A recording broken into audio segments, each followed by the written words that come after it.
Everyone froze when my sister-in-law stood up by the Christmas tree and announced she was carrying my husband's baby. He looked down, faking guilt, while my mother stared at me like I was the failure. They all expected me to scream. Instead, I just touched my handbag. Inside was a DNA test that proved he was lying about everything. Tonight, I was not just ruining a family dinner. I was burning down their entire financial empire. My name is Emma Johnson, and if you had looked at me from across the long mahogany dining table that night, you would have thought I was the most composed woman in Hawthorne Ridge. I sat with my spine pressed against the high back of the velvet chair, my hands resting lightly on the linen napkin in my lap. To the casual observer, I was the picture of a beautiful daughter and a supportive wife, basking in the glow of a perfect American Christmas. But inside my chest, my heart was not beating in a panic. It was counting down like a detonator. The setting was agonizingly perfect. My parents' log cabin was not really a cabin. It was a multi-million-dollar architectural statement of timber and glass buried deep in the snowy woods of the ridge. A 12-oat spruce tree dominated the corner of the room, dripping with vintage glass ornaments and twinkling lights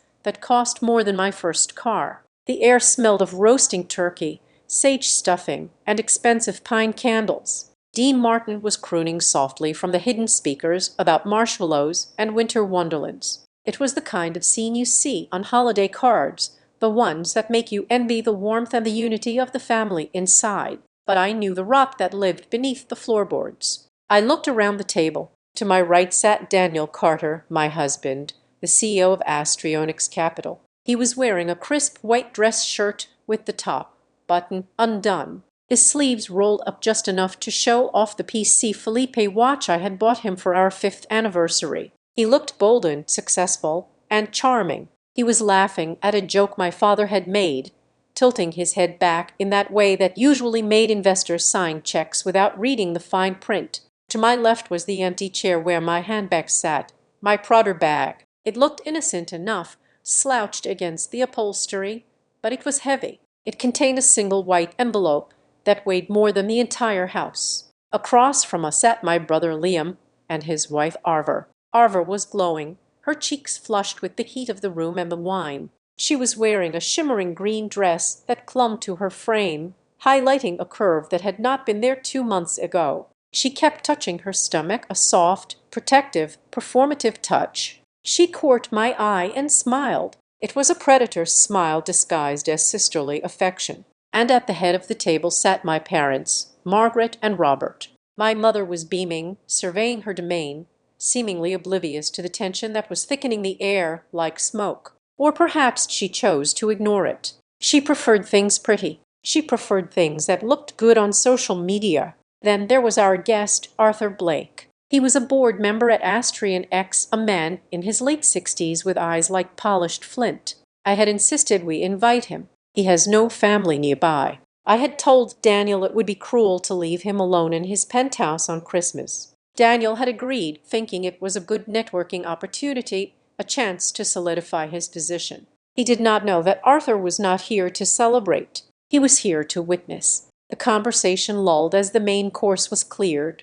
The clinking of silverware against fine china faded. This was the moment. I knew it was coming because Arver had practically scripted it in the emails I had read 6 weeks ago. Arver stood up. She picked up a spoon and tapped her crystal wine glass. Clink, clink, clink. Family, Arver said, her voice trembling with a rehearsed emotion. And honored guests. Before we move on to dessert, I have something I need to share. Something that has been weighing on my heart, but in the most beautiful way possible. The room went silent. My brother Liam looked up at her, confused. He opened his mouth to speak, perhaps to ask if she was okay, but she silenced him with a hand on his shoulder. This year has been hard for all of us in different ways. Arver continued, her eyes drifting toward me for a fraction of a second, a pitying glance meant to twist the knife. But miracles happen. Sometimes love finds a way where we least expect it.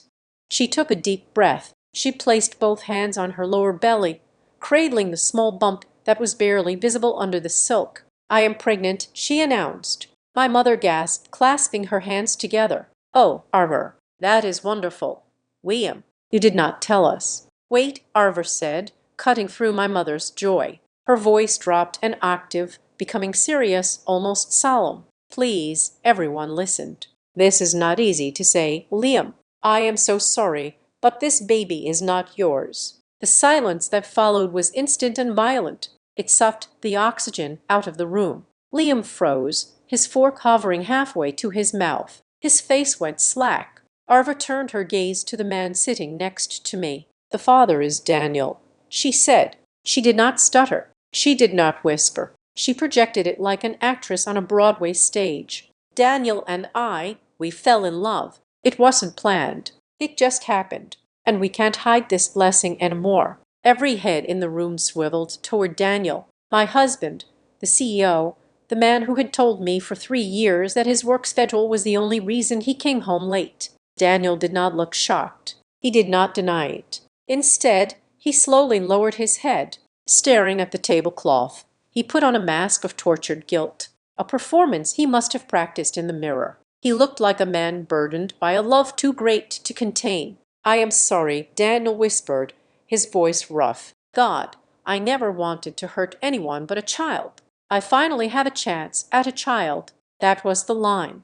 The dagger aimed straight at my heart. Everyone at that table knew about my struggle. They knew about the negative tests, the appointments, the unexplained infertility diagnosis that hung over me like a curse. Daniel was using my pain as his shield. He was painting himself as a desperate man who just wanted to be a father, implying that I was the broken vessel that had forced him into another woman's arms. I looked at my mother. I'd expected outrage. I expected her to stand up and slap him. I expected her to defend her daughter instead. Margaret looked at me. Her eyes were wide, but there was no sympathy in them. There was an accusation. Her gaze ran over me cold and hard. It said you couldn't keep him. You couldn't give him a son. This is your fault.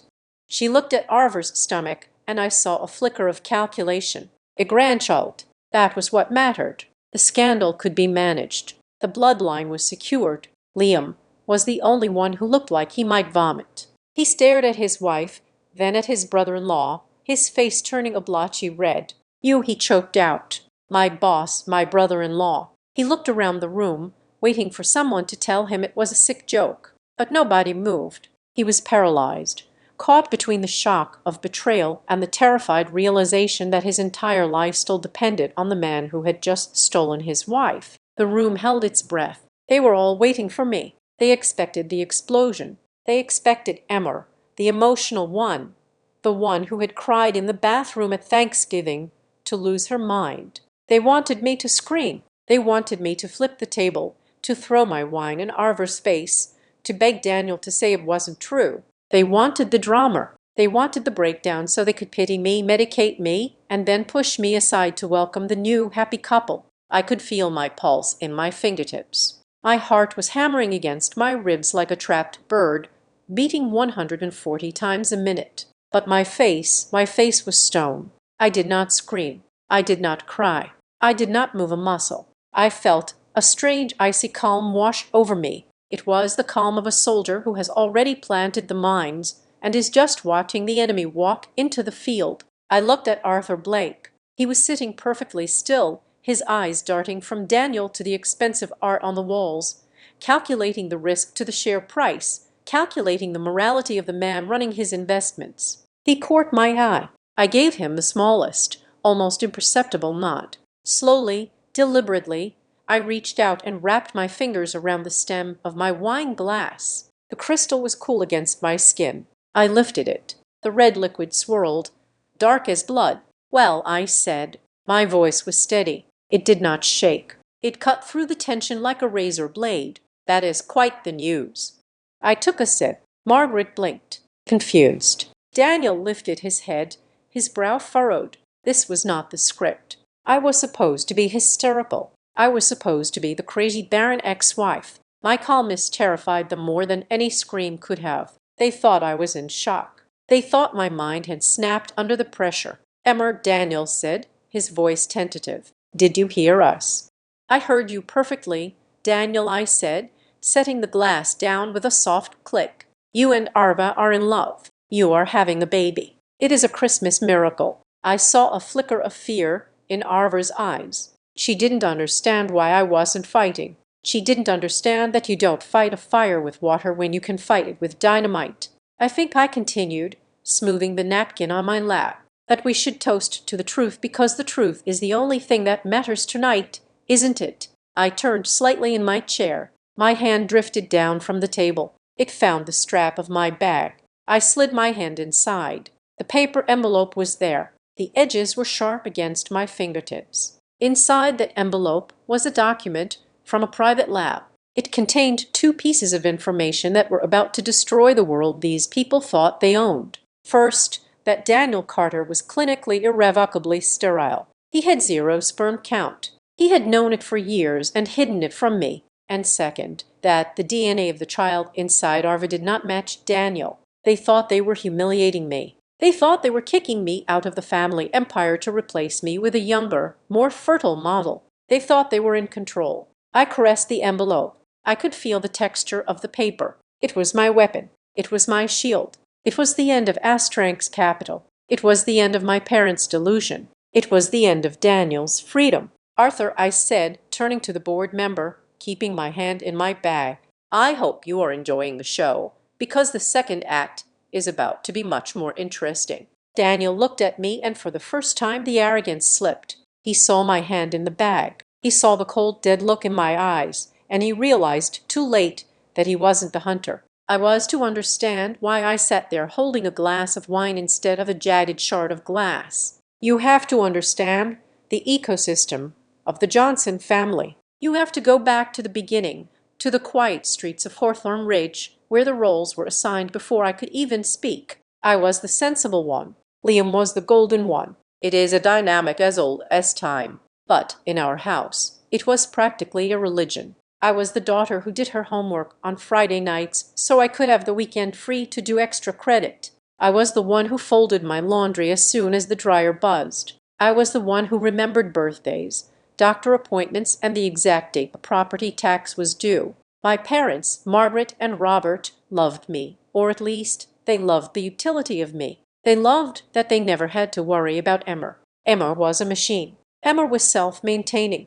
Liam, on the other hand, was a firework. He was loud, messy, and mesmerizing. He had a charm that could talk a teacher out of a detention and a smile that made you forget he had just broken your favorite vase. But he was also lazy. He coasted through life on the slipstream of his potential, a potential that my parents talked about constantly, but which never actually materialized into anything tangible. I remember the year Liam turned 16. He had failed 2 classes and had been suspended for smoking behind the gymnasium. My parents sat him down, not to punish him, but to ask him what he needed to feel more inspired. He told them he needed freedom. He needed a car, specifically a used Mustang that cost $8,000. We did not have $8,000 lying around. My father was a mid-level manager at a logistics firm, and my mother worked part-time at a bakery. Money was always tight. But for Liam, mountains could be moved. They took out a high-interest personal loan to buy that car. They said it would give him a sense of responsibility. They said it was an investment in his confidence. 2 years later, when it was my turn to go to college, the conversation was very different. I had a 4.0 grade point average. I'd had acceptance letters from prestigious universities out of state.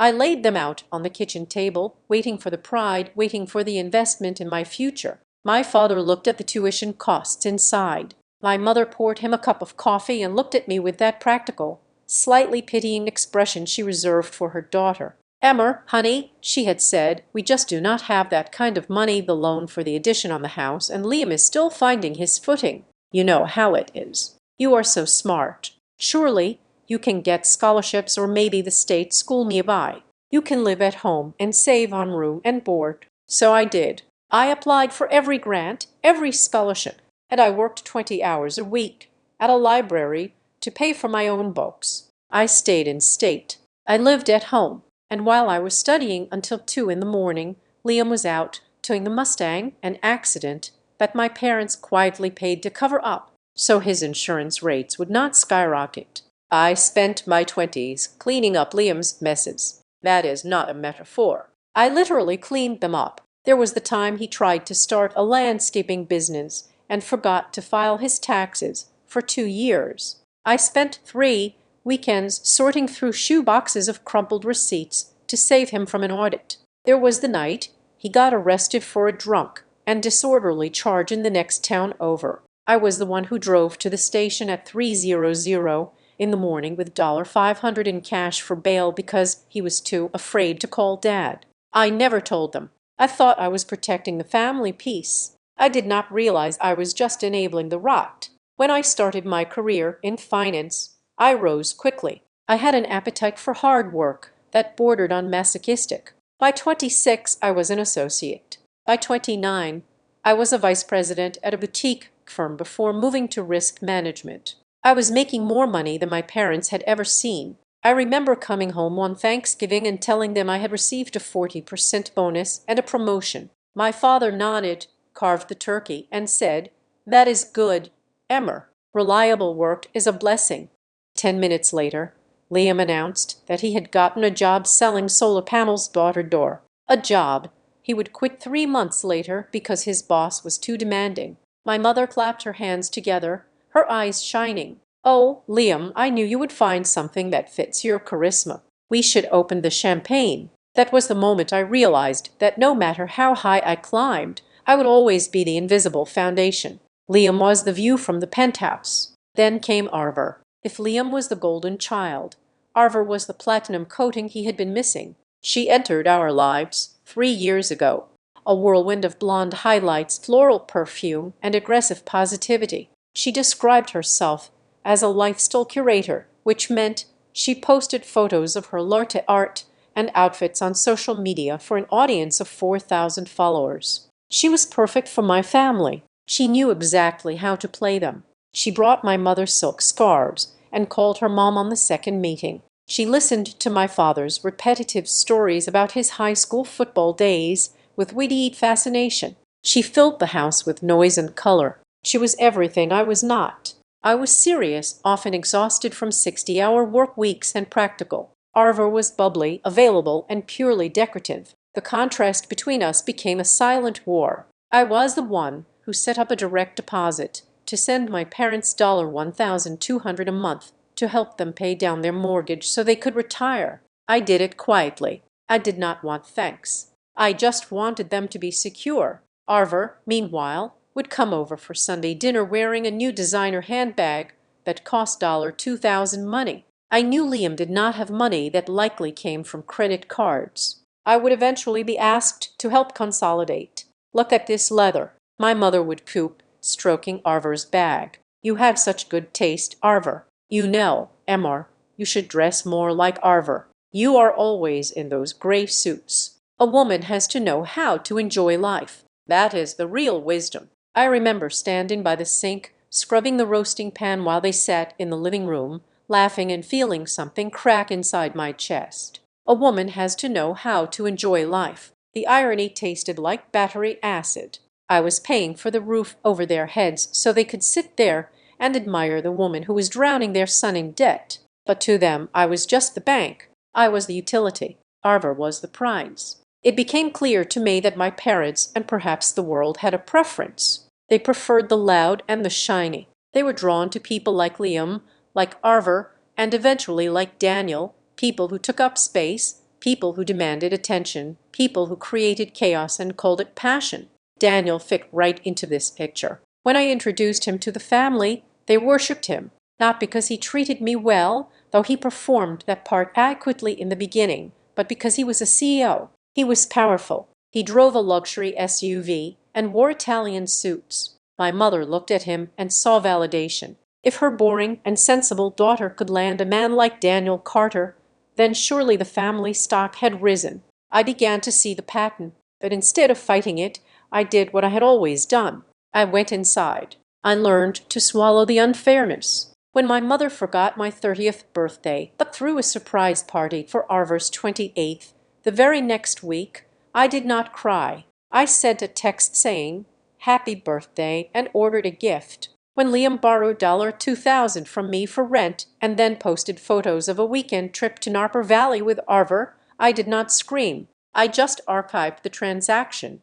In my mental ledger, I'd built a fortress around my emotions. I became a master of the neutral expression. I learned to sit in a room while my heart was breaking and discuss the weather. I learned that tears were a waste of hydration and anger was a waste of energy unless you had a plan to use it. This emotional suppression, this ability to be the cold fish that Daniel would later accuse me of being, became my armor. They thought I was weak because I did not react. They thought I was passive because I did not fight back over the little things. They mistook my silence for acceptance. They were wrong. I was not accepting anything. I was recording everything, every slight, every unpaid debt, every comparison. Every time my mother looked at Arver with adoration and at me with expectation, I stored it all away. I was compiling a dossier on my own family, waiting for the moment when the balance sheet would finally have to be reconciled. So on that Christmas Eve, when Arver stood up and touched her stomach, when the room turned to look at me, expecting the devastation of the poor, barren, sensible daughter,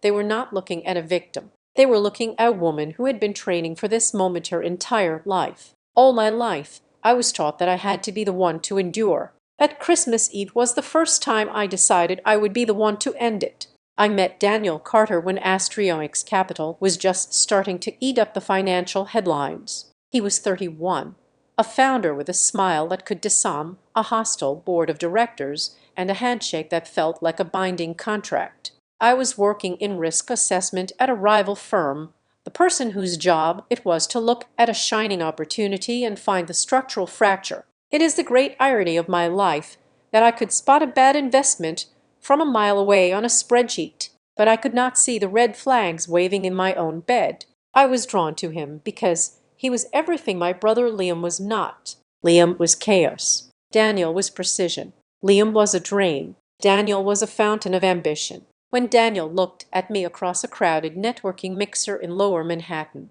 he did not see the invisible daughter or the beautiful sister. He saw a partner. He saw someone who understood the language of equity and leverage. I thought I had found my escape hatch. I thought I was trading a family that undervalued me for a man who saw my true worth. I was wrong. I was just trading one form of servitude for a much more expensive one. Our marriage was designed to be consumed by the public. We were the power couple of the moment. We had the wedding in the Hamptons that was featured in the society pages, the kind where the flowers cost more than my parents' mortgage. We bought the penthouse in Brooklyn Heights West, a glass box in the sky that offered panoramic views of the city we were supposedly conquering on Instagram. My life was a curated feat of success. Power couple, date night, my rock, but the reality of life in that penthouse was quiet. It was a silence that money could not fill. I would come home at 9 in the evening, exhausted from managing catastrophic risk scenarios, to find the apartment dark.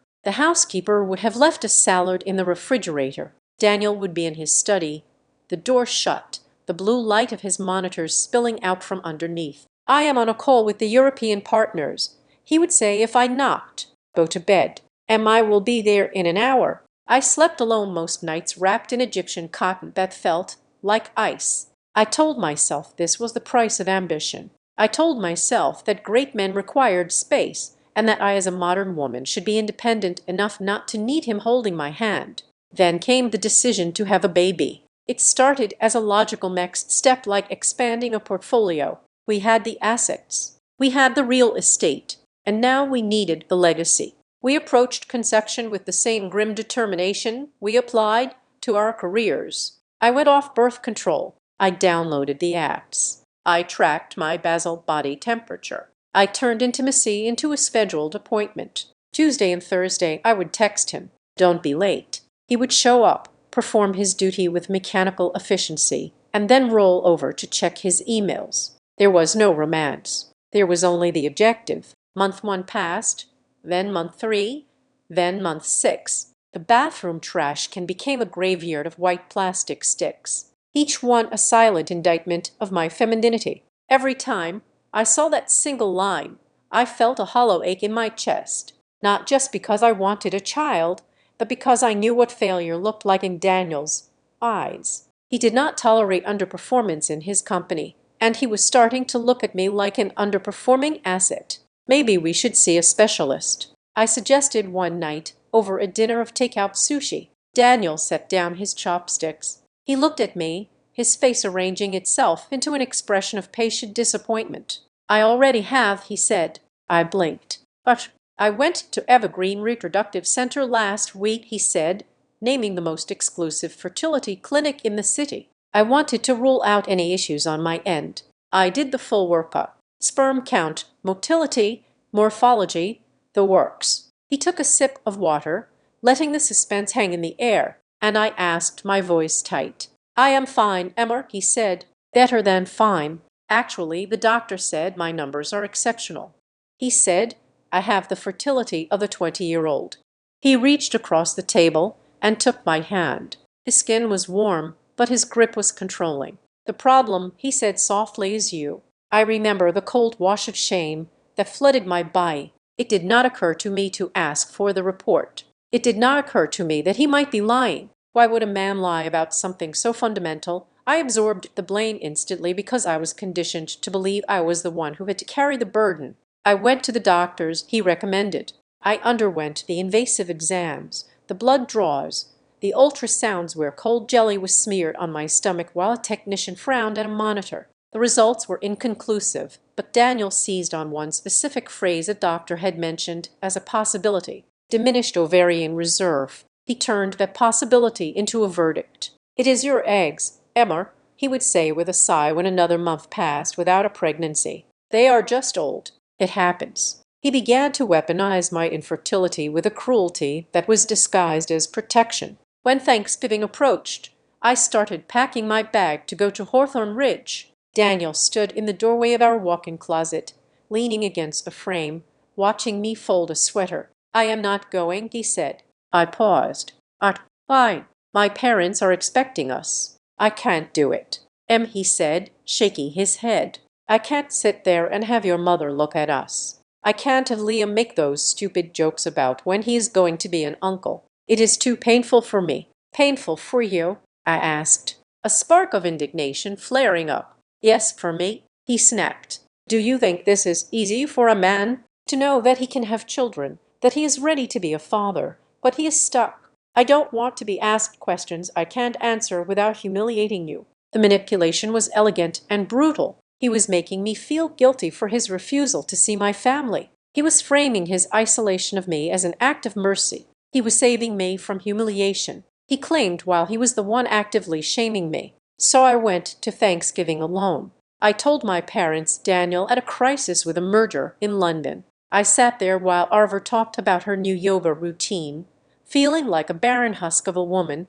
protecting the reputation of a husband who was likely already sleeping with my sister-in-law. The arguments at home became more frequent, but the dynamic had shifted. I lost my footing. I was no longer the equal partner. I was the broken component. If I complained that he was coming home at 2 in the morning smelling of perfume, which he claimed was from the hub of a female investor, he would turn it back on me. I am out there building an empire for us, Emma, he would shout, his voice echoing off the minimalist walls. I am working myself to death to give us a future. And what do I come home to? Accusations stress a quiet house with no children.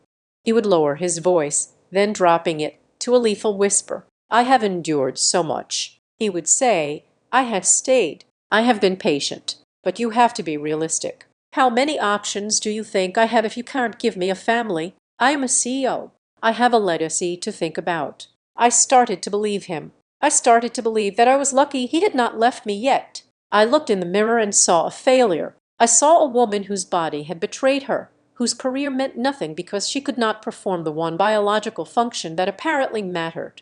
I was so busy hating myself, so busy trying to fix my broken body with supplements and acupuncture and positive thinking that I missed the obvious. I missed the way his phone was always face down on the table. I missed the way he changed his passcode.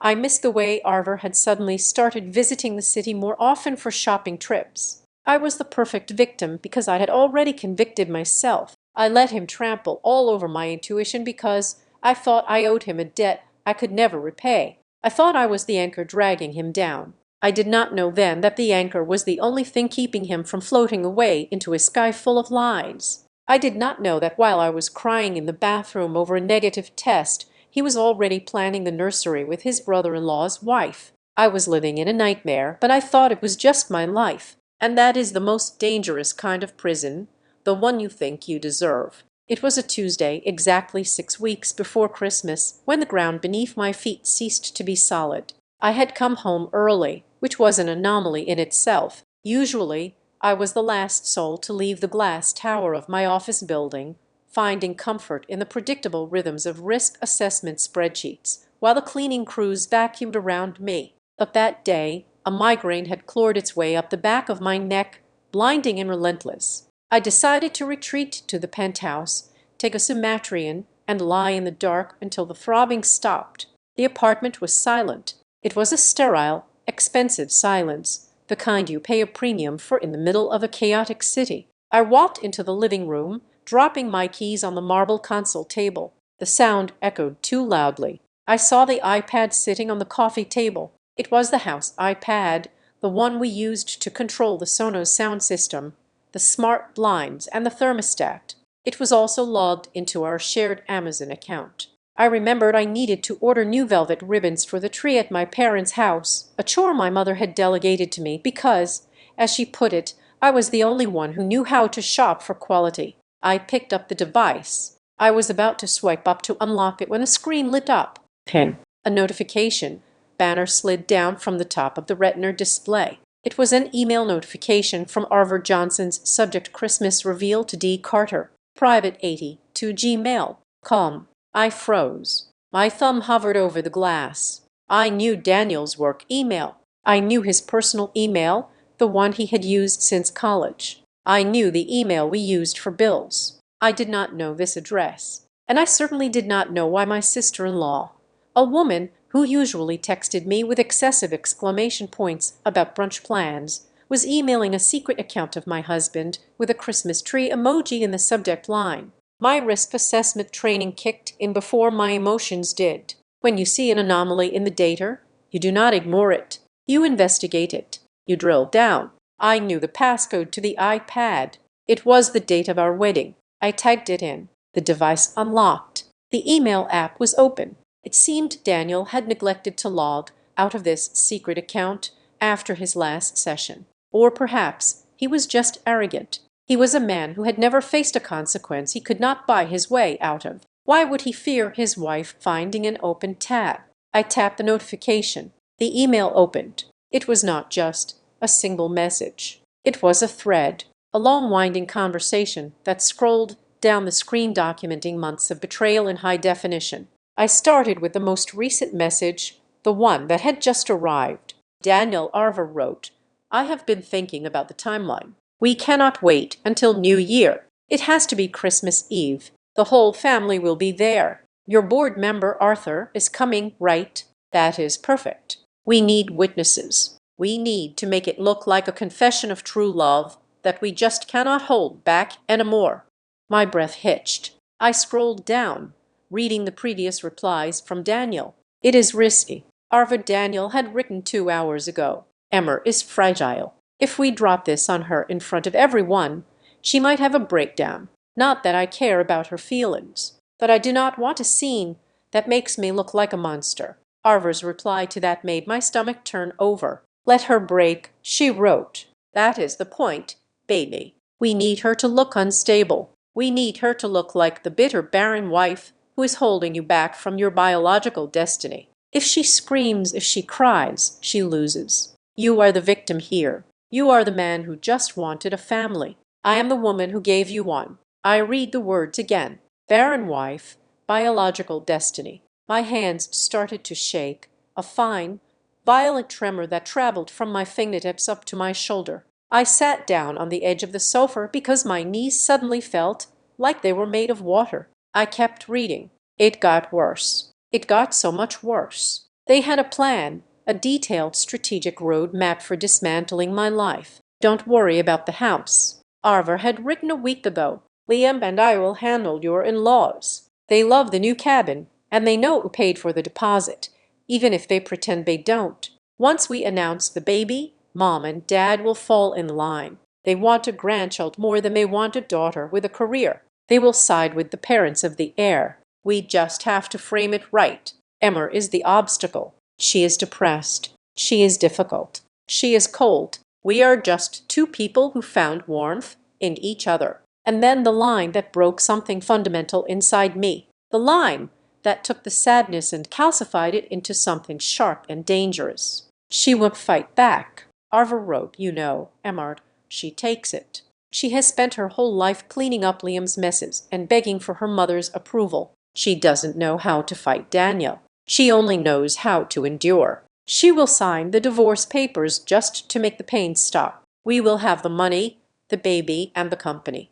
I dropped the iPad onto the cushion next to me as if it were burning hot. I stood up. The room tilted. A wave of nausea crashed over me, so potent and sudden that I had to clap a hand over my mouth. I ran to the guest bathroom down the hall, my heels clicking frantically on the hardwood. I slammed the door and locked it. I did not know why I locked it. I was alone, but I felt exposed, hunted. I slid down the wall until I hit the cold tile floor. I pulled my knees up to my chest and wrapped my arms around them. I waited for the tears. I waited for the wailing. I waited for the sound of a heart breaking, but there was no sound. The silence in the bathroom was absolute. It was as if someone had reached out and pulled the plug on the world, the hum of the refrigerator, the traffic outside, the blood rushing in my ears. It all stopped. I sat there staring at the chrome fixtures of the sink. I looked at the expensive hand towels I had bought to impress Daniel's business partners.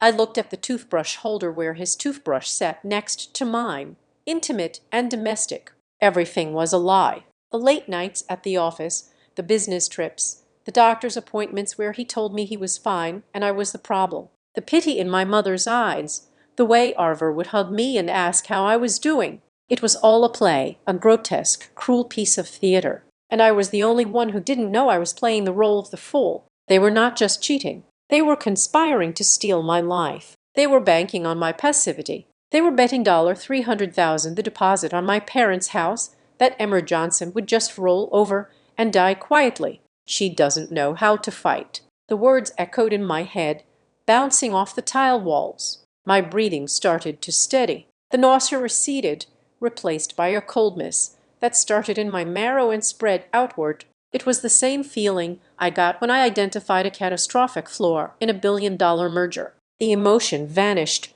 replaced by pure crystalline clarity. I reached into my pocket and pulled out my phone. My fingers are steady now. I scrolled to the favorites list and tapped the name at the top, Tessa Morales. Tessa picked up on the second ring.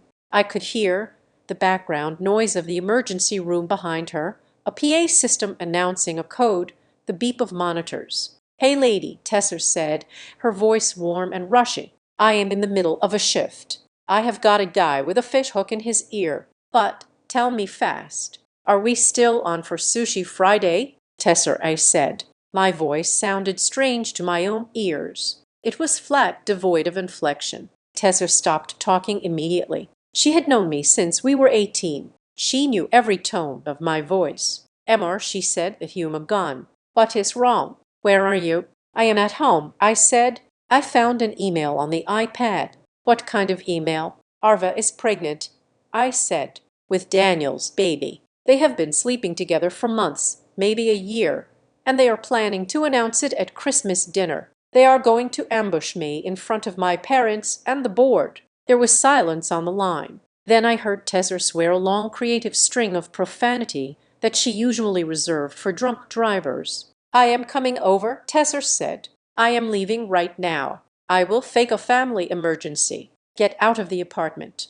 Emmer, do not stay there. Come to my place. Pack a bag. Do not let him see you." "No," I said. "Emmer, listen to me." Tessa's voice rose in panic. "You are in shock. You need to get away from him. He is a sociopath. If he walks in that door and sees you—" "I am not leaving, Tess," I said. I looked down at my hand. It was resting on my knee. It looked like a stranger's hand, pale, manicured, capable. "They think I am weak." I told her. Arver wrote in the email that I don't know how to fight. "She thinks I will just cry and sign the papers." "Screw Arver," Tessa hissed. We will get you a lawyer. We will destroy them in court. But right now, you need to be safe." "I am safe," I said, "because they don't know that I know, and that is my advantage." I stood up. My legs were strong again. The stone had turned into steel. "I am not going to run away to your apartment and cry into a pillow, Tesser," I said. "I am going to stay right here. I am going to welcome him home. I am going to smile, and I am going to wait for Christmas." "Emmer," Tesser warned, "what are you going to do?" "I am not going to just divorce him," I said. "I am going to burn it all down. I am going to take the company. I am going to take the reputation. I am going to take every single thing they think they have won." I hung up the phone before she could argue. I unlocked the bathroom door and walked out. I went back to the living room. The iPad was still on the sofa. I picked it up. I carefully marked the email as unread. I closed the app. I wiped my fingerprints off the screen with the hem of my shirt. I placed it back on the coffee table exactly at the angle I had found it. Then I walked to the hallway mirror. I looked at the woman in the glass. Her eyes were red-rimmed. Her skin was pale. She looked like a wife who had been betrayed. I reached up and smoothed my hair. I took a deep breath, inhaling the scent of the expensive leaves in the vase on the console. I squared my shoulders. I watched the reflection change. The softness in the eyes hardened. The tremble in the lip vanished. The victim evaporated, and in her place stood someone else, someone cold, someone calculating. I was no longer Emma Johnson, the beautiful daughter. I was the risk manager, and I had just identified the threat. Now it was time to eliminate it. It was Tesser who pulled the loose thread that unraveled the entire sweater. We were sitting in her kitchen 2 days after the iPad discovery. I was vibrating with a manic sort of energy, fueled by caffeine and the adrenaline of knowing I was sleeping next to an enemy. I was pacing back and forth, ranting about the audacity of Arver's email, about the timing, about the sheer cruelty of the Christmas deadline. Tesser sat at her island, stirring almond milk into her coffee, watching me with the narrow, assessing gaze of a triage nurse. "Emmer," she said, cutting me off mid-sentence. "Stop for a second. Rewind." I stopped. "Rewind to what?" "To infertility," she said, "to the diagnosis." I frowned. "What about it?" "We know he is using it against me. We know he is weaponizing it."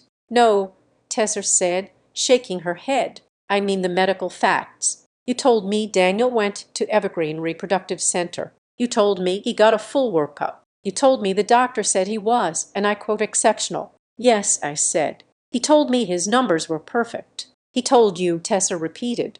She leaned forward. "But did you ever see the paper? Emmer, did you ever actually hold the lab report in your hand?" I opened my mouth to answer, and then I closed it. I replayed the last 18 months in my head. I saw Daniel coming home from the clinic looking grim, but stoic. I saw him sitting me down on the sofa holding my hands. I heard his voice explaining the results. But I never saw a chart. I never saw a graph. I never saw a single piece of official letterhead. He put them in the filing cabinet, I said, my voice wavering. He said there was no point in me obsessing over the numbers since he wasn't the problem. "That is not how it works," Tesser said flatly. "Infertility treatments, you look at everything. You don't just take a spouse's word for it. It is a medical process, not a trust exercise. If he didn't show you the report, Emmer, it is because there was something in it he didn't want you to see." That night, while Daniel was at a late dinner with investors, which I now knew was likely a strategy session with Arver, I walked into his home office. The room smelled of leather and sandalwood. It was designed to intimidate. The walls were lined with awards and framed articles about Astrank's capital. In the corner stood a heavy oak filing cabinet. Daniel did not lock it. He was a man who believed so fully in his own authority that he never imagined anyone would dare to audit him. I opened the top drawer. It was meticulously organized. Tax returns, property deeds, insurance policies. I flipped through the hanging folders, my fingers moving with the dexterity of a thief. I found a folder labeled Medical Personal. My heart hammered against my ribs. I pulled it out. Inside were dental records, an old prescription for antibiotics, and a few receipts. But at the very back, crumpled slightly as if it had been shoved in hastily, was a carbon copy of a form. It was not a result sheet. It was a consent to treat and release of information form from Evergreen Reproductive Center. It was dated 14 months ago. It was signed by Daniel. It didn't have a sperm count. It didn't have the motility analysis, but it had something better. It had his patient ID number, and in the field for authorized contacts, he had left it blank. He had specifically chosen not to list his wife, but he had made a mistake, a bureaucratic, arrogant mistake. 3 years ago, when we were refinancing the mortgage and updating our wills, Daniel had signed a durable healthcare power of attorney. He had done it because his lawyer insisted it was best practice for asset protection. It gave me the legal right to access his medical records if necessary to make decisions or to handle billing disputes. He had likely forgotten it existed. I had not. I took a picture of the consent form with the patient ID. Then I went to the safe in the guest bedroom closet, spun the dial, and retrieved the power of attorney document. I scanned them both. The next morning, I called Tesser. She gave me the email address of a friend of hers who worked in the records department at a large hospital network that shared a data exchange with private clinics like Evergreen. It was a gray area, legally speaking, but I was not looking for a favor. I was looking for a rightful release of information based on my legal standing as his wife and proxy. I drafted the email. I attached the power of attorney. I attached his insurance card, which listed me as the primary policy holder, another detail Daniel had overlooked.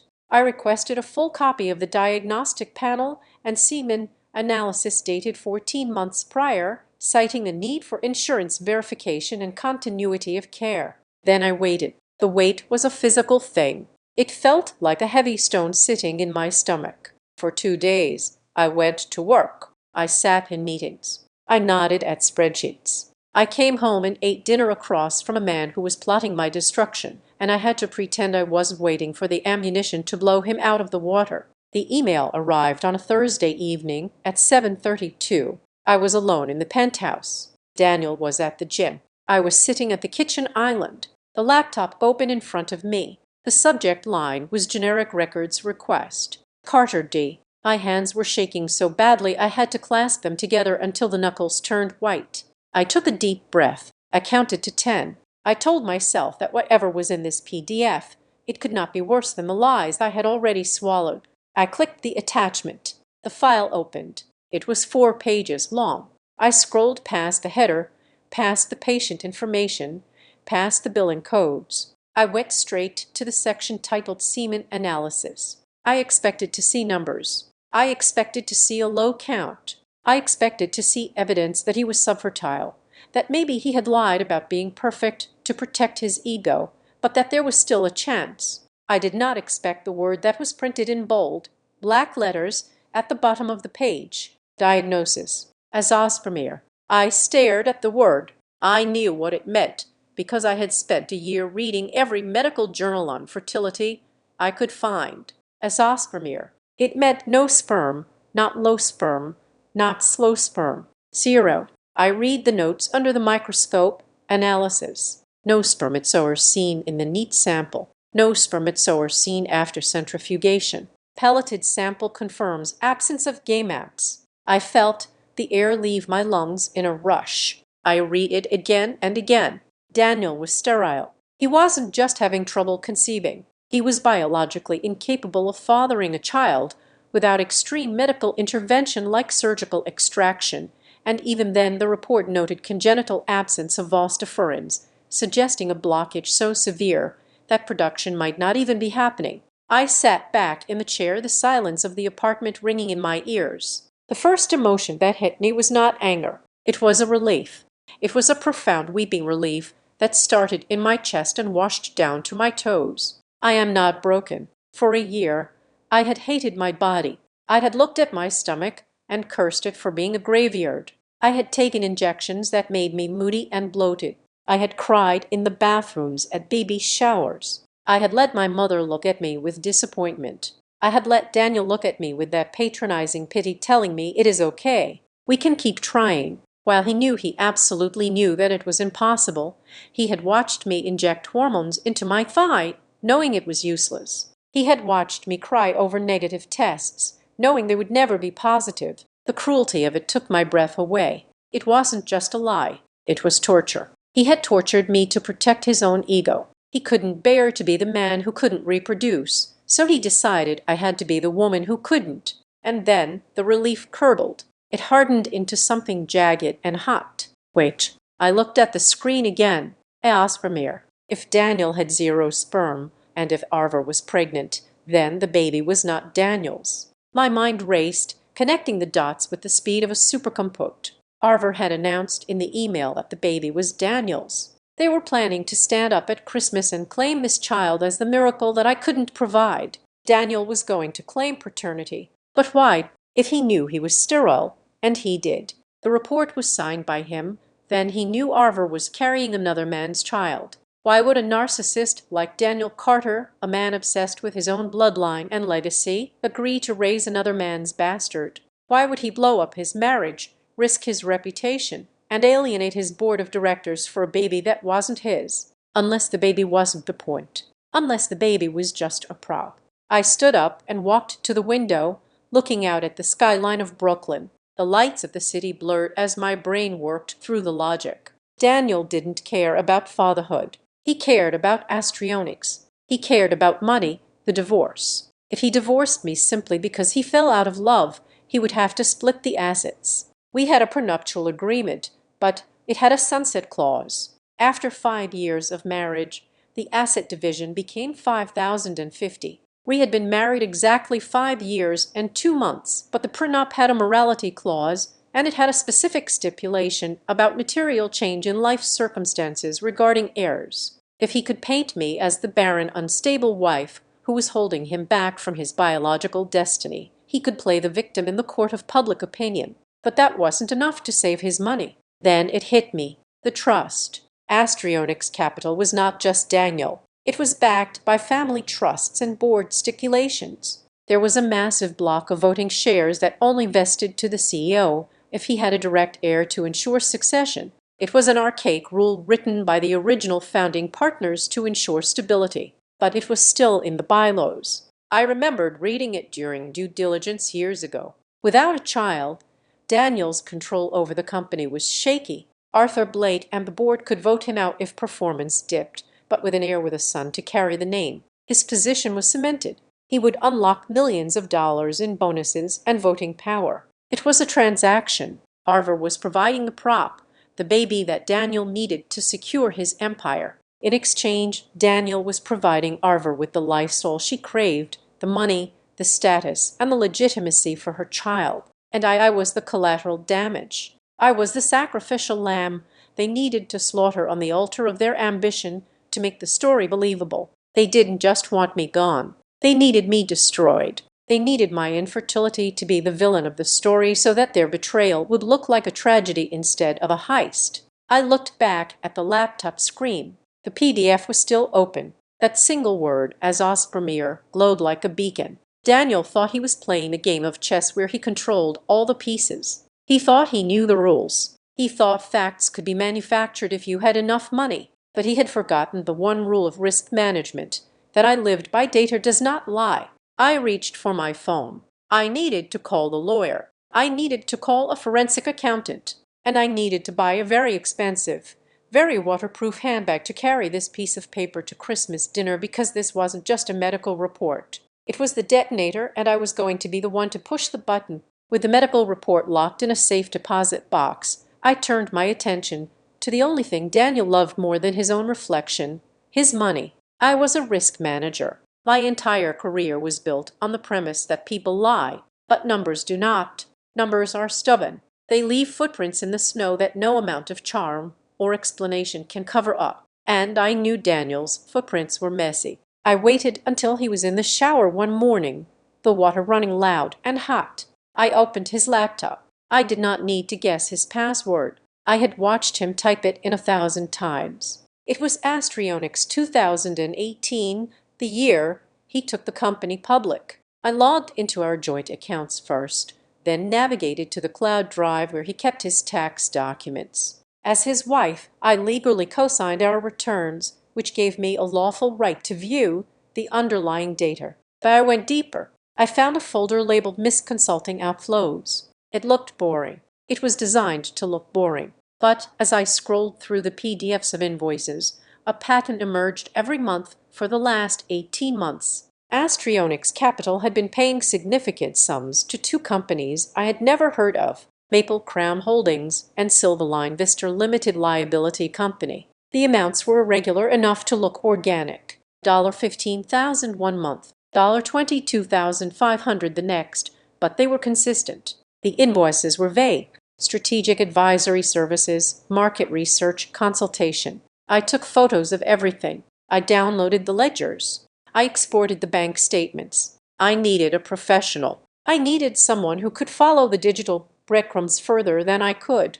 I found Harold King through a contact in corporate security. When I met him at a diner on the Upper West Side, he did not look like a private investigator. He looked like a librarian who had been lost in the stacks for a decade. He wore a tweed jacket that smelled faintly of mothballs and wire-rimmed glasses that kept sliding down his nose, but I knew his reputation. Harold King could find a single missing dime in a billion-dollar hedge fund. I handed him a flash drive. "Find out who owns Maple Crown and Silverline," I said, "and find out where the money goes after it hits their accounts." Harold nodded, ordered a black coffee, and did not say a word. 2 weeks passed. The tension in my house was suffocating. Daniel was acting more erratic, alternating between aggressive affection and cold dismissal. Arver was texting me constantly about Christmas dinner, asking about the menu, about the dress code, tightening the noose with every cheerful emoji.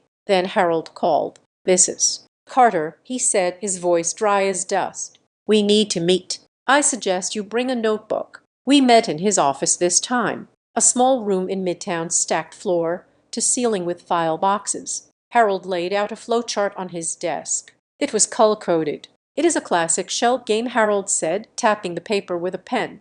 "Astranax pays Maple Crown for consulting. Maple Crown has no employees, no office, and no website. Its registered agent is a lawyer in Delaware, but the bank account." He slid a bank statement across the desk. "The signatory on the Maple Crown account is Arver J. Miller." I stared at the name. Miller was Arver's maiden name. "She is not very good at hiding it," Harold noted. "She uses her old passport for ID. The money hits Maple Crown, sits for 24 hours, and then 80% of it is transferred to a personal account." "And Silverline?" I asked, pointing to the second company. Harold sighed. He looked at me with a flicker of sympathy. "Silverline Vista is registered to Liam Johnson, my brother."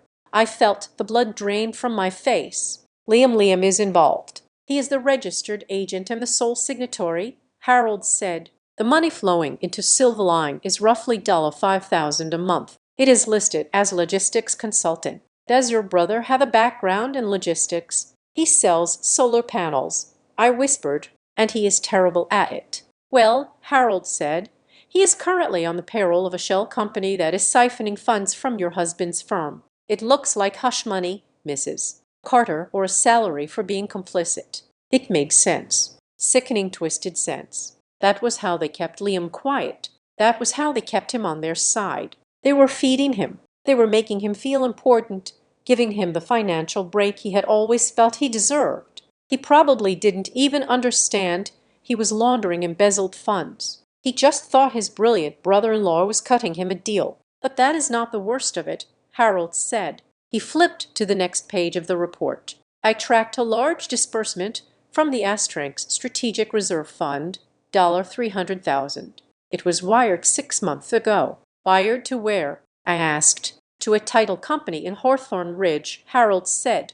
"It was the down payment for a residential property, a 4-bedroom log cabin on Oak Creek Drive. My parents' new house, the one they had told me they bought with their retirement savings and a lucky investment my father had made." Harold pointed to a note in the wire transfer memo field. It was handwritten on the original request form Daniel had filled out. "Gift for support. D. The deed is in your parents' names," Harold explained, "but the money used to secure it is stolen corporate funds. Technically, Mrs. Carter, your parents are the beneficiaries of embezzlement. If the SEC or the IRS looks at this, that house will be seized and your parents could be facing charges for receiving illicit assets." I sat back in the creaky wooden chair. The room spun. It wasn't just an affair. It was a RICO case. Daniel had bought my family. He had purchased their loyalty with stolen money. He had implicated my brother and my parents in a federal crime to ensure that when he dropped the bomb about the baby, they would have no choice but to side with him. If they turned on him, they would lose the house. They would lose the consulting payments. They would go to jail. He had trapped them, and by extension, he had isolated me completely. There is one more thing, Harold said. He pushed a stack of printed emails toward me. I have a contact in the Astranks IT department. These are flagged internal communications. I picked up the top sheet. It was an email from Arthur Blake, the board member to the CFO of the company. Subject: discrepancies in advisory spend. I am seeing a lot of cash bleed into these vendor accounts, Maple and Silverline. Who are these people? I want a full audit before the year-end closes. If Daniel is moving money out, I want to know why. Arthur Blake suspects, Harold said, but he does not have the link. He sees the money leaving, but he does not know it is going to your husband's mistress and your brother. He needs the smoking gun. I looked at the documents in my hands, the bank statements, the registry deeds, the wire transfers. I was holding the smoking gun. I was holding the grenade that could blow Daniel out of his CEO chair, send Arthur to court for fraud, and potentially put my own brother in handcuffs. I thanked Harold and paid him in cash. I walked out onto the busy street,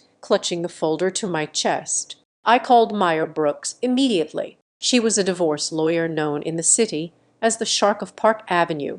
She cost $900 an hour, and she was worth every penny. I met her in her glass-walled conference room. I laid everything out, the DNA test, the embezzlement report, the emails. Meyer read through them in silence. She took notes with a gold fountain pen. When she finally looked up, her expression was one of professional admiration. "Emma," she said, "this is a nuclear arsenal. I want to use it," I said. "I want to file immediately. I want to freeze his assets."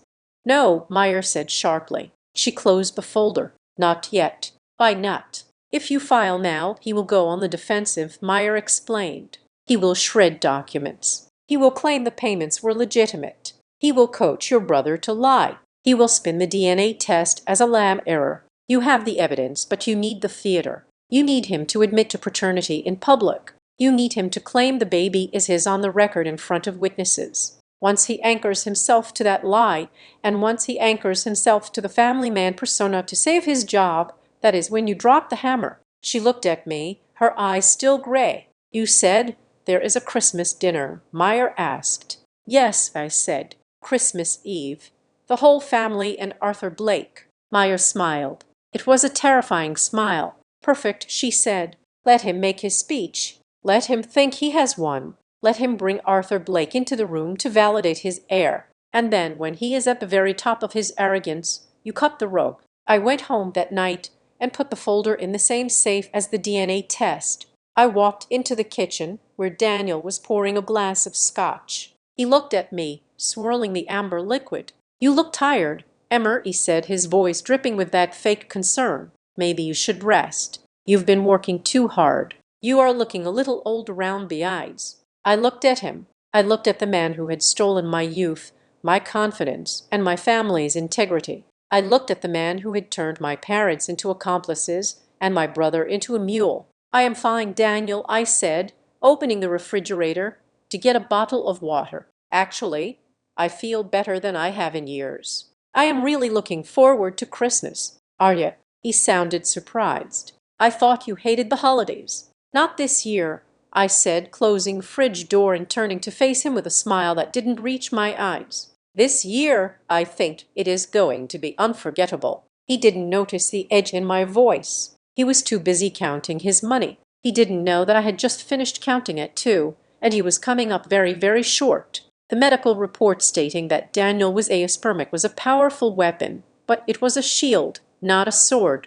It proved he couldn't be the father, but it didn't prove who the baby belonged to. Or rather, it didn't definitively shatter the narrative Arthur was spinning. In a court of law or the court of public opinion, which mattered just as much to Daniel, he could claim it was a miracle. He could claim the doctors were wrong. He could claim divine intervention. I needed science. I needed the undeniable, brutal math of genetics. I needed a paternity test. But you cannot exactly ask your husband's pregnant mistress for a DNA sample over coffee. The opportunity came 2 weeks before Christmas. My mother hosted a holiday brunch at the new log cabin, the one paid for with stolen money. The atmosphere was thick with forced cheer. Arver was the center of attention. Of course, she was wearing a cream-colored sweater dress that highlighted her bump, sitting in the best armchair by the fire, holding court. "Look at this," she cooed, passing around a sonogram photo.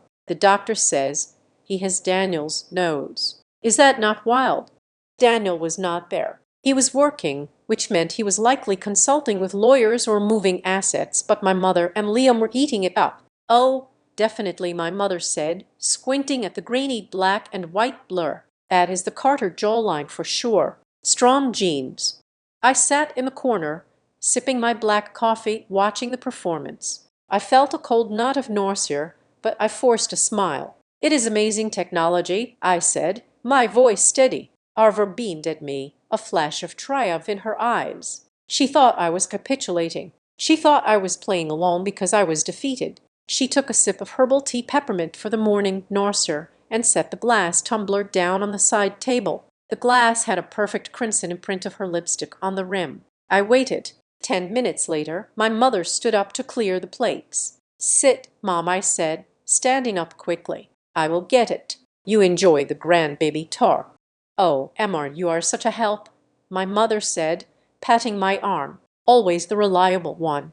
I walked around the room, gathering napkins and dessert plates. When I reached Arver's chair, she looked up at me with a smirk. "Thanks, Em," she said. "Make sure you don't drop anything." "I won't," I said. I picked up her glass. I held it by the base, careful not to touch the rim. I walked into the kitchen. My mother was busy showing Liam a catalogue of cribs in the living room. The kitchen was empty. I moved with the speed and precision of a bomb disposal technician. I pulled a sterile Ziploc bag from the inside pocket of my cardigan, a bag I had put there before I left my apartment that morning. I checked the coast. Clear. I didn't put the whole glass in the bag. That would be too bulky to hide. Instead, I took a clean paper towel, dampened it slightly with water from the tap, and wiped the rim of the glass firmly, collecting the lipstick and the saliva cells trapped in it. I folded the paper towel inward, dropped it into the bag, and sealed it. I pressed the air out and shoved it deep into my pocket.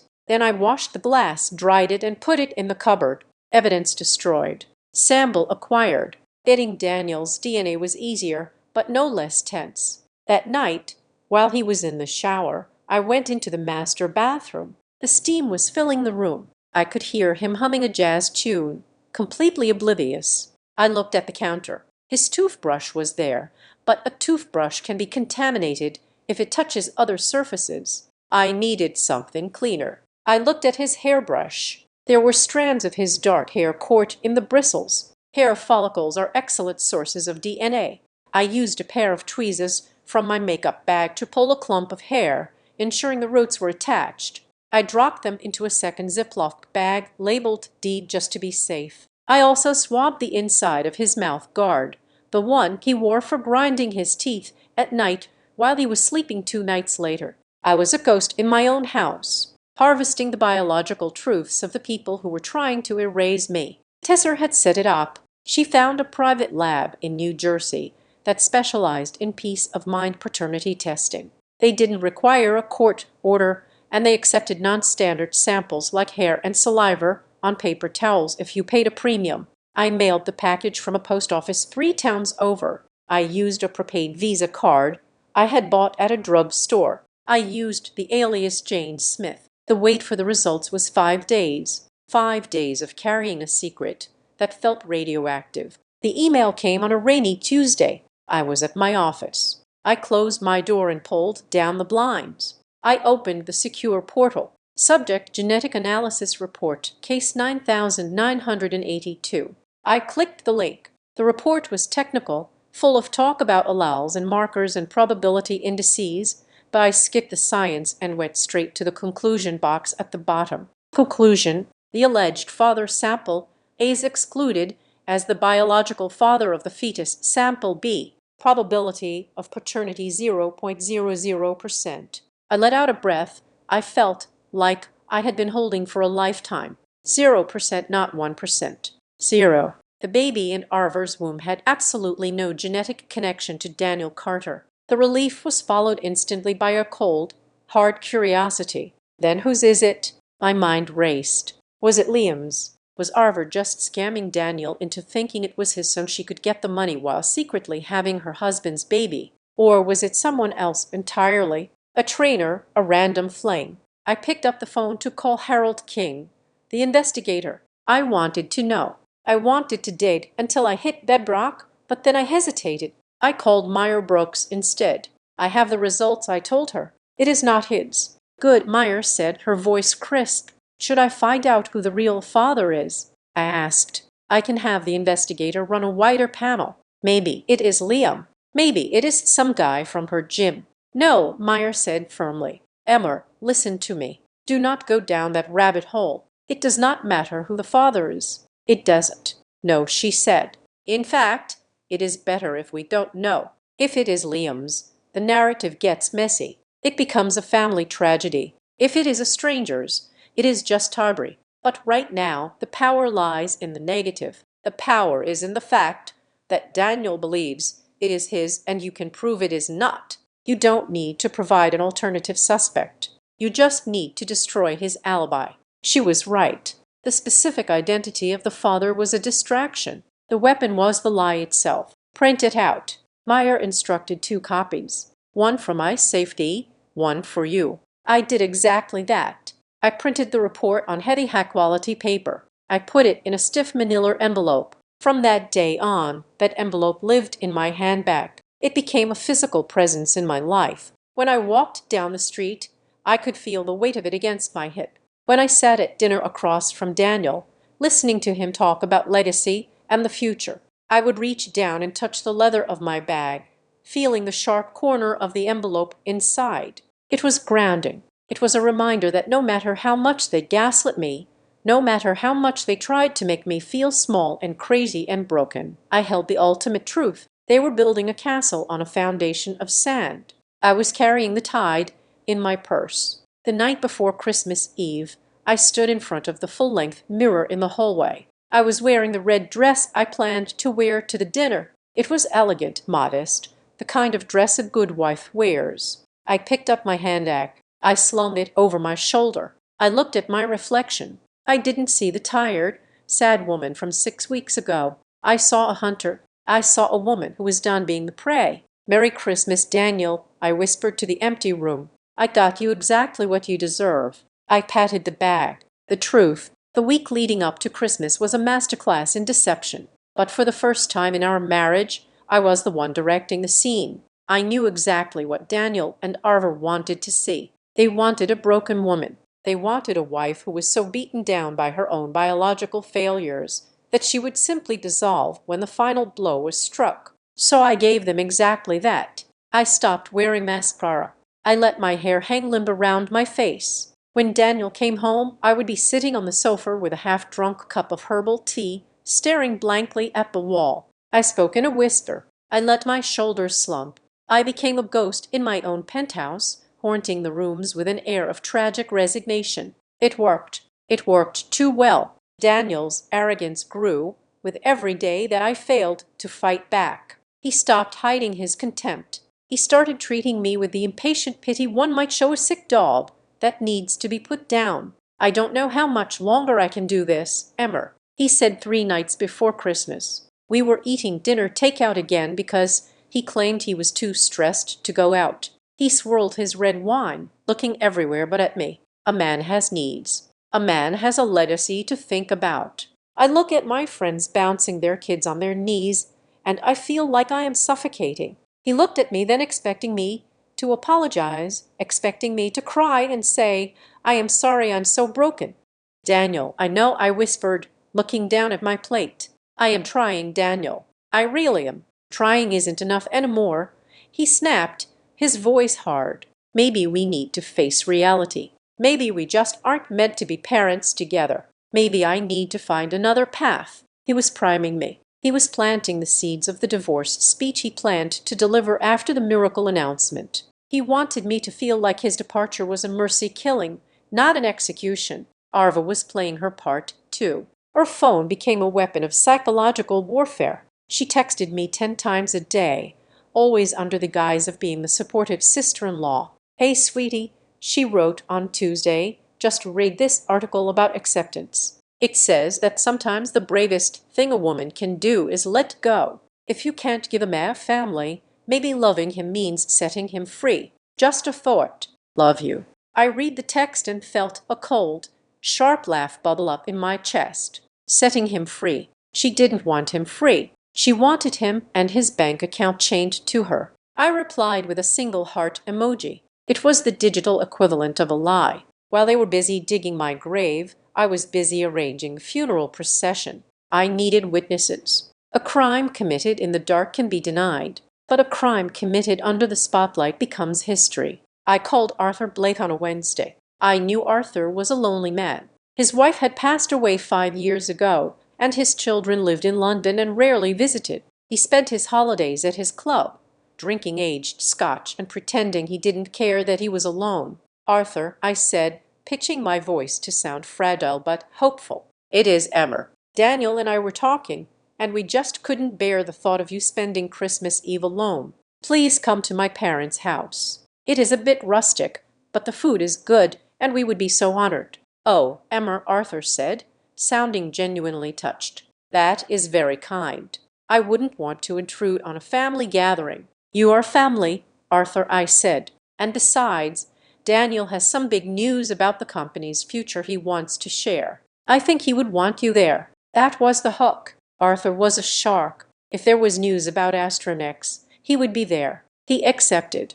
Next was Tesser. "I need you there." I told her over the phone. "I am working a shift." She said, "Call out." I said, "Tesser, I am serious. I can't do this alone. I need someone in that room who knows the truth. I need someone to catch me if I actually fall." "Okay," she said immediately. "I will tell them I have a stomach bug. But if I am coming, I am bringing my taser." "Leave the taser," I said.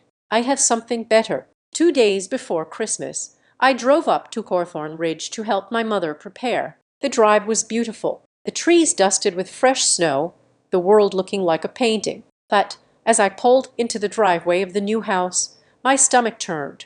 It was a beautiful house, a sprawling log cabin with a wraparound porch and huge windows. It was the house my mother had always dreamed of, and every beam, every brick, every shingle had been paid for with $300,000 embezzled from Astrank's capital. My mother met me at the door wearing a cashmere sweater I knew she couldn't afford. "Emmer," she cried, pulling me into a hug that smelled of cinnamon and denial. "Look at the wreath. Isn't it magnificent? Arva sent it over yesterday. She has such an eye for detail." "It is lovely, Mom," I said. We walked into the kitchen. My father was there polishing the silverware. He looked proud. He looked like a man who had finally made it. "Your husband is a saint," Emmer, my father said, beaming at me. "This house, I mean, we paid for most of it, of course, but his help with the deposit. He is a good man. You are lucky he puts up with your long hours."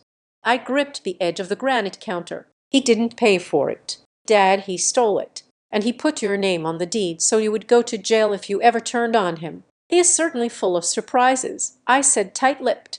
Liam came in later, stomping snow off his boots. He looked tired. There were dark circles under his eyes. "Hey, sis," he said, giving me a half-hearted hug. "You look rough." "Thanks, Liam," I said. "Now, I mean, are you okay?" He lowered his voice, looking around to see if our parents were listening. "Arva has been intense lately. She is really excited about this dinner. She keeps saying it is going to change everything. Do you know what is going on?" I looked at my brother, the golden boy, the one who had unknowingly let his bank account be used to launder thousands of dollars. He sensed the storm, but he didn't know he was standing in the eye of it. For a second, I wanted to warn him. I wanted to grab his shoulders and shake him and say, "Run. Take your wife's phone. Look at the emails." But I couldn't.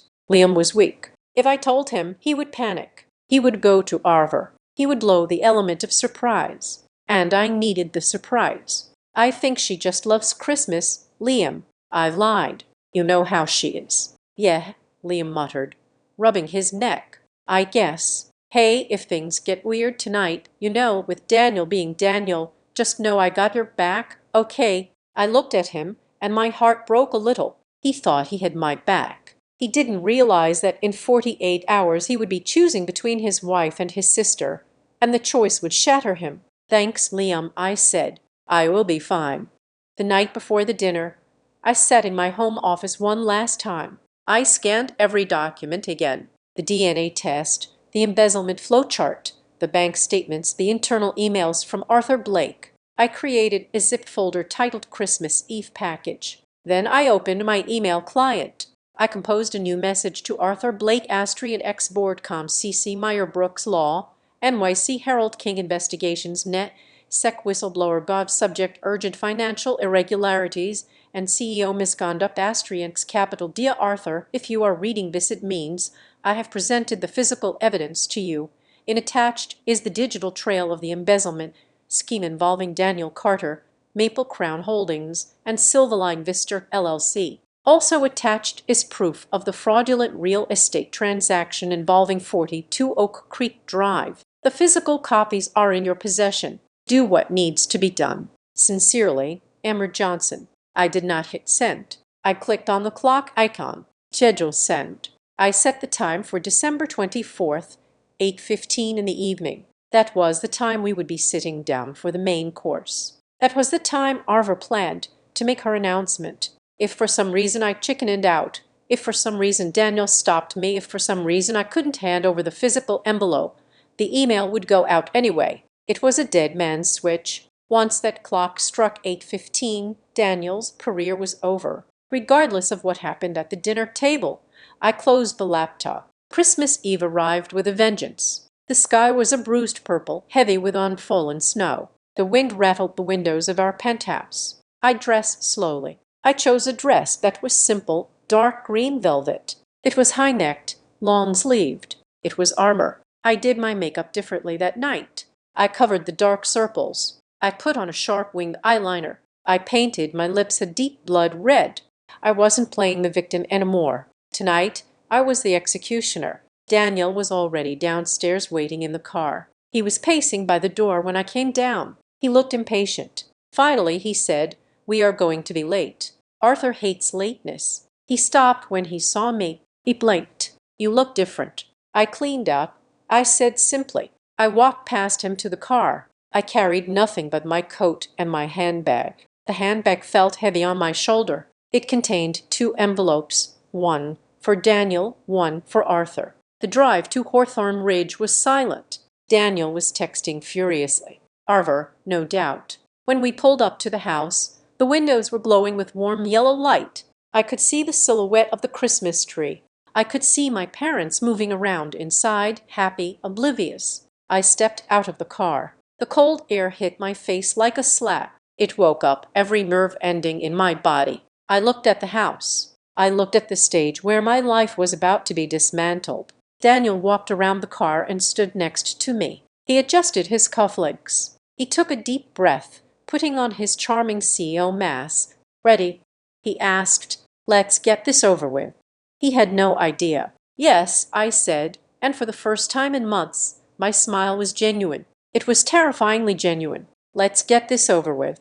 I walked up the steps, my hand clutching the strap of my bag. I could feel the sharp corner of the DNA test pressing against my hip. I opened the door and stepped into the warmth. The smell of roasting turkey and pine hit me. The music was playing. The trap was set, and I was the one holding the trigger. The sound of silver tapping against crystal cut through the low hum of conversation like a sniper shot. Clink, clink, clink. I watched Arva stand up. The candlelight from the centerpiece danced on her face, illuminating a flush that everyone else interpreted as the glow of expectant motherhood, but which I knew was the adrenaline of a gambler going Allen. She smoothed her hands over her stomach, the green silk of her dress pulling tight against the small bump. She looked beautiful. She looked maternal. She looked like a viper. "Family," Arva began, her voice trembling with a carefully curated vulnerability and honored guests. "I know we usually save toasts for the champagne, but I have something heavy on my heart tonight. Something that, well, something that cannot wait another moment." She paused for effect. She looked at Liam, who was chewing a piece of roast beef, oblivious. Then she looked at Daniel. Daniel sat to my right. He lowered his head, staring at his untouched potatoes. He was playing the part of the tortured soul perfectly. His shoulders were hunched, his hands clasped tight on the tablecloth. "Love is a funny thing," Arver continued, her eyes glistening. "It does not always come where you expect it. It does not always follow the rules. Sometimes it happens in the quiet moments when two people are just understanding each other's pain." She took a deep breath. "I am pregnant," she said. My mother gasped, clasping her hands to her chest. "Bummer. Oh my goodness." "But," Arver said, raising her voice slightly to cut off the celebration, "Liam, I am so sorry. This baby is not yours." The silence that followed was absolute. It was a physical weight that pressed down on the room. Liam froze. His fork clattered onto his plate. He looked at his wife, his mouth opening and closing like a fish on a dock. "The father," Arver said, turning her gaze to my husband, "is Daniel." She let the name hang in the air. "Daniel and I. We found comfort in each other during a hard year," she said, wiping a tear from her cheek. "We did not mean to hurt anyone, but we cannot live a lie anymore. We cannot deny this blessing. This child deserves to be acknowledged by his real father." Every head swiveled toward Daniel. Arthur Blake, the board member, leaned back in his chair, his eyes narrowing. He was not shocked. He was calculating. He was watching the stock price of his investment plummet in real time. Daniel looked up. He turned to me. His eyes were wide, pleading, filled with a sorrow that would have won him an Oscar. "Emmer," he said, his voice thick with emotion, "I am so sorry. I never wanted you to find out like this. I never wanted to hurt you." He reached for my hand. I let him take it. His palm was sweaty. "But you have to understand," he continued, addressing the room now, gaining confidence. "I have wanted to be a father my entire life. It is all I have ever worked for. And Emma, God knows we tried. We tried everything, but she could not give that to me." He looked at my mother. "I have needs, Margaret. I have a legacy to think about. A man can only endure so much emptiness before he seeks life elsewhere." It was a master stroke. He had turned his adultery into a desperate act of survival. He had made my infertility the villain. I waited for someone to defend me. I waited for my brother to punch him. I waited for my father to throw him out. Instead, my mother let out a strangled sob. She looked at Daniel with sympathy. Then she turned her tear-stained face toward me. Her eyes were hard, accusing. "Emmer," she whispered, her voice shaking with disappointment, "what did you do? How could you let your husband be so lonely that he had to find comfort in your brother's wife? You pushed him to this. You and your career and your coldness." There it was. The verdict. Even when I was the victim, I was the failure. Liam was staring at the table, his face red, looking utterly defeated. He wasn't angry yet. He was just broken. He realized he was the cuckold, the fool, the lesser man. The room waited. They watched me. They expected the tears. They expected a screaming match. They expected Emmer, the emotional wreck, to finally shatter into a million pieces, so they could sweep me up and discard me. I looked at Daniel. I looked at Arver. I felt detached, like I was watching the season finale of a poorly written soap opera where I had already read the script. I picked up my wine glass. The movement was slow, deliberate. The liquid swirled, dark red against the crystal. I took a long, slow sip. The tannin was sharp on my tongue. I set the glass down. Click. "Well," I said. My voice was not loud, but in the silence of the room it carried like a bell. "That is quite a story." Harver blinked. "Emma, please don't make a scene. We know you are hurt, but hurt—" I interrupted her, a small smile playing on my lips. "No, Arver, I am not hurt. I am impressed. The timing, the lighting, the speech about forbidden love. It is very theatrical." I stood up. My chair scraped against the hardwood floor. The sound made Daniel flinch. "If tonight is the night of truth," I said, looking around the table, "then I think we should have all of it. Don't you?" I reached down to my handbag. It was sitting on the floor by my feet. I lifted it onto the table. It was heavy. I unzipped it. The sound of the zipper was loud in the quiet room. I reached inside and pulled out a white envelope. It was thick. It was official. I walked around the table. My heels clicked on the floorboards. I walked past my mother, who was staring at me in confusion. I walked past Liam, who wouldn't meet my eyes. I stopped directly behind Daniel and Arver. I tossed the envelope onto the table in front of Daniel. It landed between his plate of roast beef and his wine glass. "What is this?" Daniel asked, staring at it. "Open it," I said. He hesitated. His hand shook slightly as he picked it up. He tore the flap. He pulled out the paper. "It is a DNA test," I said, my voice projecting clearly to Arthur Blake at the end of the table. "A prenatal paternity test, to be exact, comparing your DNA, Daniel, to the DNA of the baby inside Arver." Arver let out a nervous laugh. "Emmer, stop it. This is ridiculous. You are desperate. You stole my hair or something. That is illegal. Read the conclusion." "Daniel," I commanded. Daniel stared at the paper. His face went pale. All the color drained out of his cheeks, leaving him looking like a wax figure. His mouth opened, but no sound came out. "He seems to be having trouble reading." I said to the room, "Allow me." I recited the words I had memorized. Probability of paternity 0%. The alleged father is excluded as the biological parent. I looked at Arver. "It is not his baby, Arver." The room erupted. "Art," my father shouted, standing up. "That is a lie." Arver screamed, slamming her hand on the table. "She faked it. She is jealous. She went to some shady internet lab and faked it because she can't stand that I am pregnant and she is barren." She looked at Daniel, grabbing his arm. "Daniel, tell them. Tell them it is yours. You know it is yours." We felt it. Daniel looked at the paper. He looked at Arver. The fear in his eyes was primal. He was watching his exit strategy, his voting shares, and his legacy evaporate in seconds. It must be a mistake," Daniel stammered, looking at Arthur Blake. "Arthur, these tests, they are notoriously unreliable. Emmer is upset. She is trying to sabotage me." "Is she?" Arthur asked quietly. He hadn't moved. He was watching Daniel with the cold, dead eyes of a shark smelling blood. "It is a mistake," Daniel shouted, his voice rising in panic. "I am the father, I know I am. I am fertile, I checked." I laughed. It was a cold, sharp sound that silenced the room again. "Oh, Daniel," I said, shaking my head. "You really should have read the paperwork you signed." I reached into my bag again. I pulled out the second envelope, the one with the Evergreen Reproductive Center logo on it. I dropped it on top of the DNA test. "You are right," I said.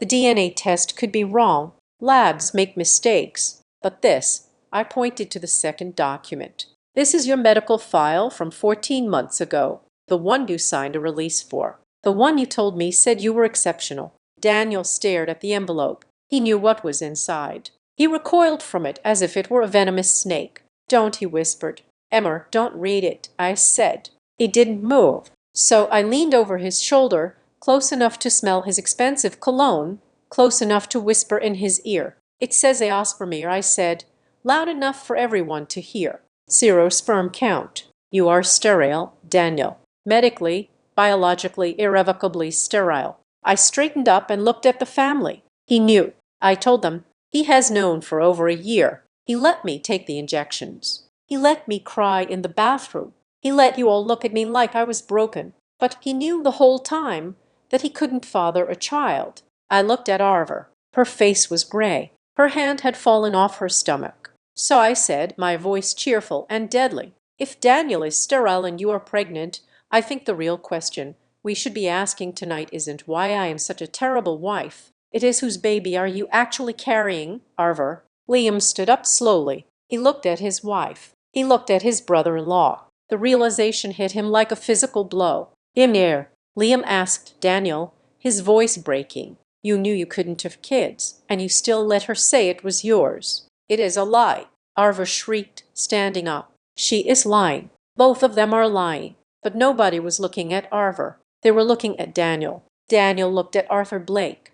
Arthur was taking a sip of his wine, looking at Daniel with an expression of absolute disgust. "Arthur," Daniel pleaded, "I can explain. It is complicated.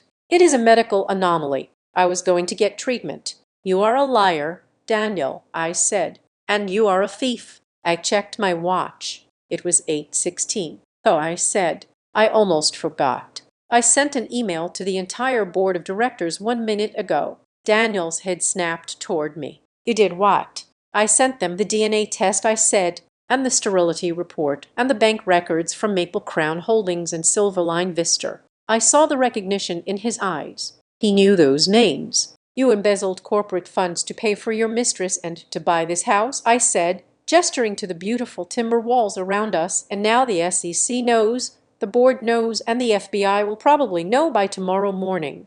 The crash was audible. It was the sound of a glass house shattering into a million shards. Daniel slumped in his chair. The fight went out of him. He looked small. He looked exactly like what he was, a fraud who had been caught.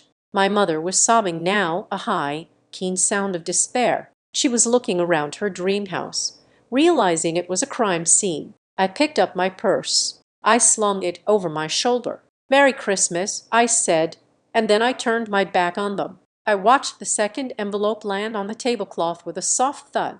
It sat there, innocent and white, yet holding enough weight to crush a man's soul. Daniel stared at it. He looked like a man standing on the train tracks, watching the locomotive headlights swell in the darkness, unable to move his feet. "Open it," I commanded again. My voice was not a scream. It was a gavel. He did not move, so I reached over and flipped the flap of the envelope open myself. I pulled out the summary sheet from Evergreen Reproductive Center. I spun it around so that it faced him, but the text was large enough for Arthur Blake to see from the head of the table. "Read the highlighted line, Daniel," I said. He refused to look. "It says aospermia," I said, enunciating every syllable. "It says 0 sperm count. It says you are sterile. It says you have been sterile for years." I looked up at my family. My mother's mouth was hanging open. Liam was blinking rapidly, trying to process the biological math. "Do you understand what this means?" I asked them. "He let me take hormone injections for a year. He let me cry in the bathroom every month when I got my period. He let me believe I was broken. He let me believe I was less of a woman because I could not give him a child. And all the while, he knew." I turned my gaze back to Daniel. The sorrow in my chest had evaporated, replaced by a cold, hard rage that felt like iron.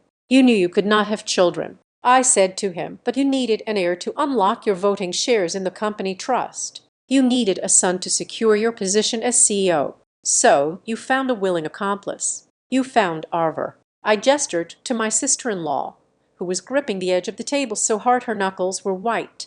"You decided to pass off another man's baby as your own." I continued. "You were going to use this child to steal the company assets, divorce me on the grounds of my infertility, and leave me with nothing. That was the plan, wasn't it?"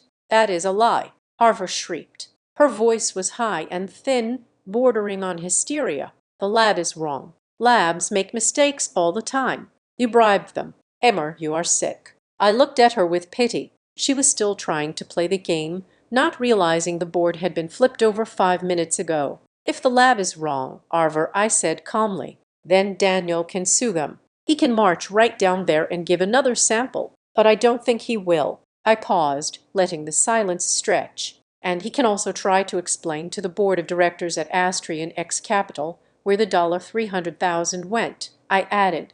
Arthur froze. The color drained from her face faster than wine from a tipped glass. $300,000, I repeated, "missing from the Strategic Reserve Fund, funneled into a shell company called Maple Crown Holdings, and then transferred to a title company right here in Hawthorne Ridge." I pulled out my phone. The screen glowed bright in the dim room. "I have the email drafted," I said. "It contains the forensic accounting report from Harold King. It contains the bank statements showing the transfers to AA's account. It contains the wire transfer for this house." I looked at Arthur Blake. He was sitting perfectly still, his face gray, and "It is scheduled to be sent." I checked the time on my screen right now. I tapped the screen. Sent. A second later, a sharp ding echoed from Arthur's jacket pocket. Arthur reached into his suit, pulled out his phone, and unlocked it. He adjusted his glasses. He read the screen for 10 seconds. Then he read it for 10 more. He stood up. "Arthur," Daniel said, his voice cracking. "Arthur, please let me explain. It is a misunderstanding. It is an accounting error." Arthur did not look at Daniel. He looked at me, and he gave a single curt nod of acknowledgement. "Excuse me," Arthur said. "I have to make a call to the rest of the board and to our legal counsel."